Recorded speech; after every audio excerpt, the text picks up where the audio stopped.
اعوذ باللہ من الشیطان الرجیم، بسم اللہ الرحمن الرحیم۔ فطرہ کے متعلق ایک اہم مسئلہ، کیا فطرہ مسجد، امام بارگاہ یا مدرسہ کو دیا جا سکتا ہے؟ تو یہ ہے کہ اطاعت لازم کے طور پر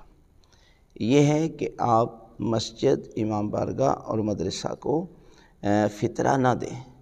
بلکہ یہ مستحقین تک پہنچائیں،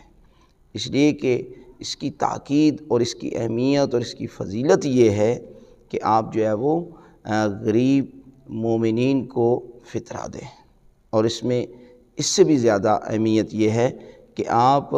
غیروں کی بجائے اپنے رشتہ داروں کو ترجیح دیں اور اہل علم کو جاہلوں سے ترجیح دیں۔ لہذا مسئلے کو جانتے ہوئے جب آپ عمل کریں گے تو یقیناً آپ کو اجر اور ثواب زیادہ ملے گا۔ لہذا اس میں جو ہے وہ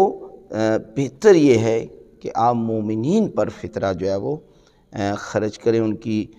بہتری کے لیے، ان کے راشن کے لیے اور ان کی تعلیم کے لیے، تو یہ